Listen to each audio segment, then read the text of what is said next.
Hello friends, welcome to my channel. আজ আমি আপনাদের সাথে মোগলাই চিকেনের একটি রেসিপি শেয়ার করব।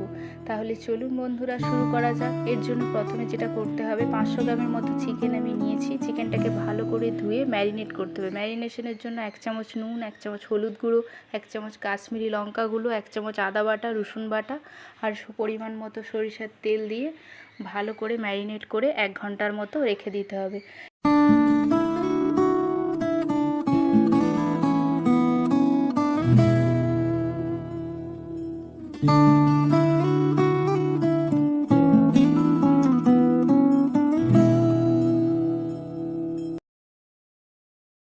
এরপর কড়াতে তেল গরম করে ওর মধ্যে 2টো এলাচ, দারচিনি, শুকনো লঙ্কা আর অল্প পরিমাণে একটু জায়ত্রী দিয়ে কুচনো পেঁয়াজ ভালোভাবে লাল করে ভেজে নিতে হবে।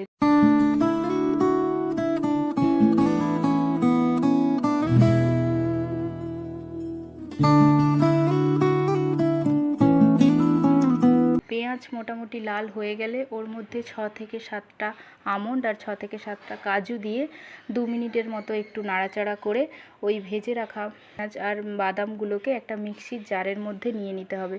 মিক্সির জারের মধ্যে 5 থেকে 6 চামচ দই নিয়ে ভালোভাবে ওটাকে পেস্ট বানিয়ে নিতে হবে। পেস্ট বানানোর পর ওই একই তেলের মধ্যে আমরা ম্যারিনেট করা চিকেনটাকে দিয়ে ভালোভাবে কষাতে হবে।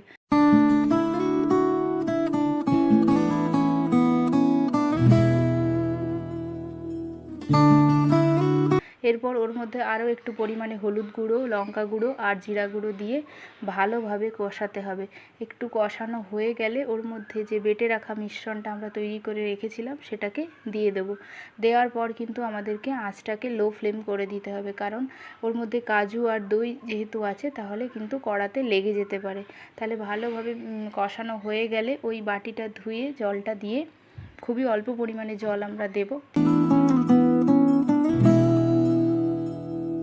এরপর আঁচ কমিয়ে ঢাকা দিয়ে ওর চিকেনটাকে ভালো করে কুক হতে দিতে হবে। এরপর অন্য একটি পাত্রে 1 চামচের মতো বাটার দিয়ে কেটে রাখা বেল পেপার ওর মধ্যে দিয়ে খুবই হালকাভাবে ভেজে নিতে হবে।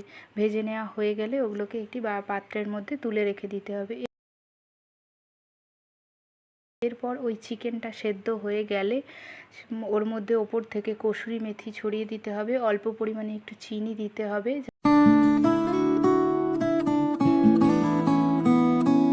এরপর ওর মধ্যে ভেজে রাখা বেল পেপার দিয়ে দিতে হবে। এটা অপশনাল, আপনারা চাইলে নাও দিতে পারেন, আবার বাড়িতে যদি ক্যাপসিকাম থাকে সেটা কুচিয়েও দিতে পারেন।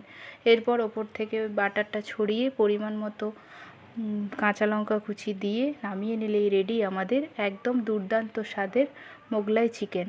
এটা আমি তন্দুরি রুটির সাথে পরিবেশন করেছিলাম। আপনারা চাইলে এটা রাইস বা তাওয়া রুটির সাথেও খেতে পারেন। তাহলে বন্ধুরা, ভিডিওটি ভালো লেগে থাকলে please like, comment, share and subscribe. Thanks for watching.